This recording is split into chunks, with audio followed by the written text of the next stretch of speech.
31 people in a nursing home. Water rises in 14 minutes, no evacuation, no warning, no escape.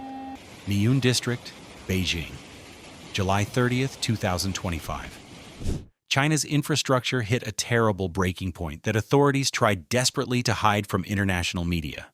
In the past 3 weeks alone, extreme weather has killed over 44 people in Beijing, forced 80,000 evacuations, and exposed a systemic failure that reaches from the capital's sewage systems to the highest levels of government. Welcome back to Earth's Dark Secrets. What I'm about to reveal shows how China's race to modernize has created a perfect storm of infrastructure collapse that's now claiming lives at a terrifying rate. July 23rd to 30th, 2025. Beijing Municipality, 744 millimeters of rainfall, equivalent to a year's total rainfall, fell in just 7 days. This was a 140-year weather record being shattered in real time. The heavy casualties were attributed to the authorities' failure to issue a timely warning before the Miyun Reservoir released its waters, issuing a website announcement only 33 minutes before the release. Because the nursing home was considered to be located in a safe area, there was no evacuation plan. Miyun's CCP secretary Yu Weiguo admitted, "For a long time, the town center where the nursing home is located has been safe. Our understanding of extreme weather events was insufficient." The heaviest death toll occurred at a nursing home in Miyun District, where at least 31 people died after being trapped inside the building by the terrifying speed of the floodwaters. CCTV News reported that 48 people were rescued from the nursing home, some being pulled through windows and onto boats. Beijing's nightmare reveals the mathematical certainty of China's infrastructure crisis.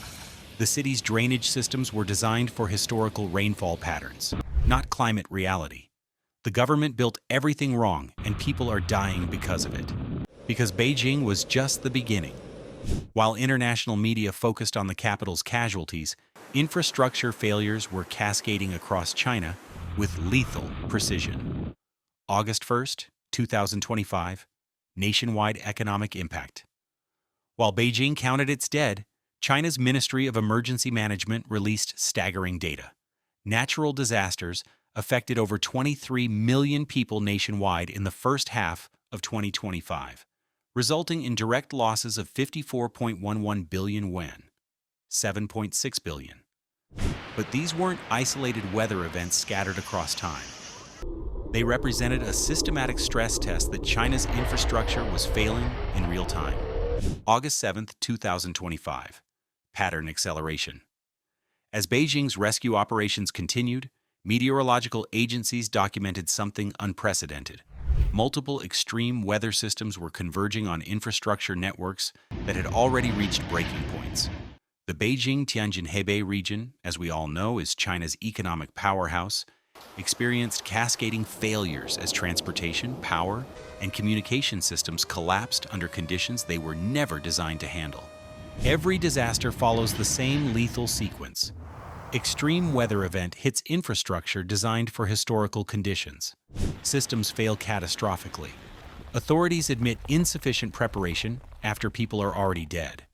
What they're not telling you is that China faces over 100 different types of natural hazards. This is more than any other country. In recent decades, almost all types of major hazards except volcanic eruptions have hit China. Earthquakes, typhoons, floods, droughts, landslides, hailstorms, and heat waves. Every one of them exposes infrastructure vulnerabilities that multiply across similar systems nationwide. When one suspension cable fails, it reveals weaknesses in hundreds of identical bridges. When one reservoir management system fails, it exposes similar risks across thousands of dams. The Miyun Reservoir disaster demonstrates this perfectly.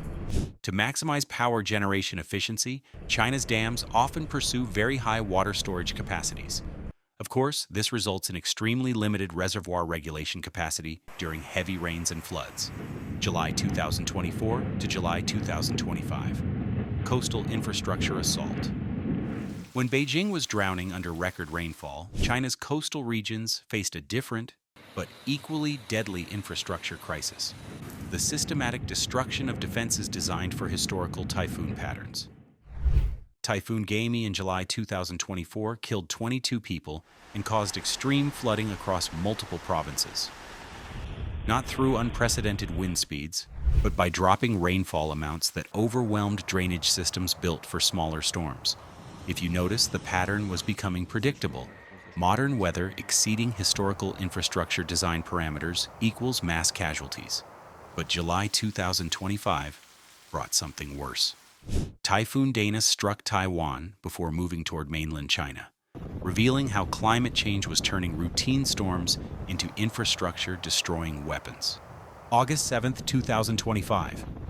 Nationwide assessment.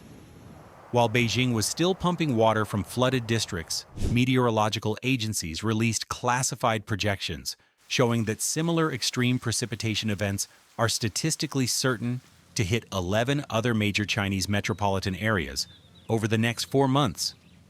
Keep in mind that these cities have infrastructure systems built using the same design standards, same construction methods, and same economic priorities that failed catastrophically in Beijing. Shanghai, Guangzhou, Shenzhen, Chengdu, all sitting on infrastructure time bombs with fuses lit by climate change. When 744 millimeters of rainfall hits drainage systems designed for 200 millimeters maximum loads, the failure isn't gradual, it's complete and instantaneous. The death tolls you're seeing, 44 in Beijing, dozens more regionally, are only the immediately identifiable casualties. What authorities aren't reporting are the systemic health impacts of infrastructure collapse, contaminated water supplies affecting 3.2 million Beijing residents, power grid failures that shut down medical facilities during peak emergency demand, transportation paralysis that prevented ambulances from reaching casualties for hours. These aren't side effects of the disaster.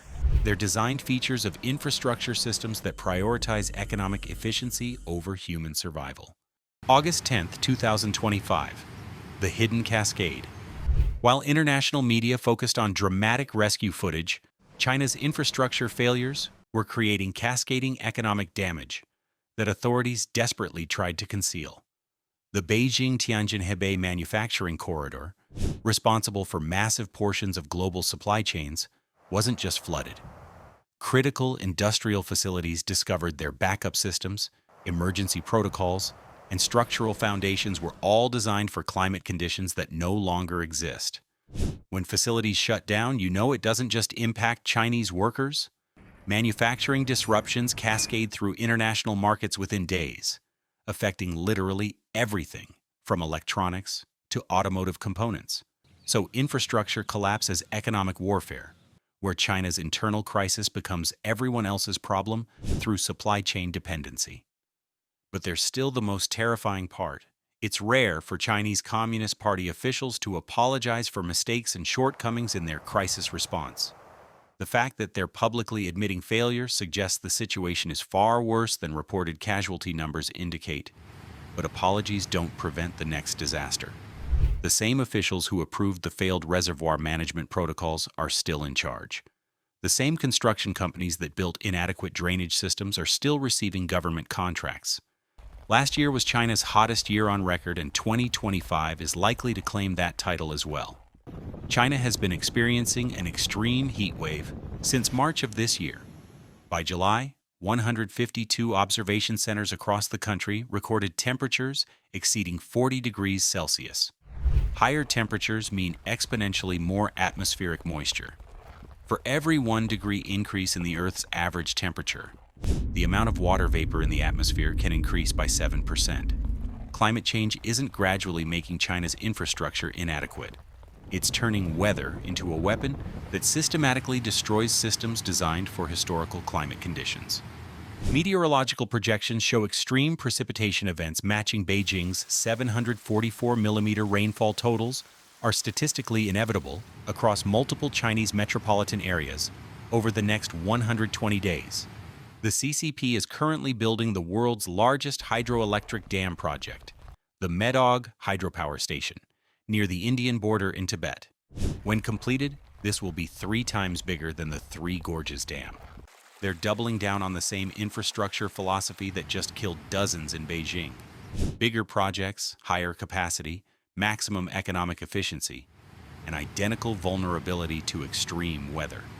The floods swallowing China's cities, the buildings crumbling under stress, and the bridges failing when people need them most aren't natural disasters. They're the predictable consequences of building a modern nation using construction standards and safety protocols designed for a world that climate change has already destroyed. Beijing's 44 casualties represent more than individual tragedies. They represent the compound interest of decades of infrastructure shortcuts, now being paid in human lives as extreme weather systematically destroys systems that were never designed to protect the people who depend on them. The next wave of extreme precipitation is already forming, and China's infrastructure is still failing the same stress tests that killed those 31 people in Miyun District. Thanks for watching Earth's Dark Secrets, where we expose the hidden realities behind our planet's most devastating disasters. If this investigation revealed something the mainstream media won't tell you, please like, comment, and subscribe. Your support helps us uncover the stories that authorities don't want told. Hit the bell so you never miss our in-depth analysis of the disasters that reveal our planet's dark truths.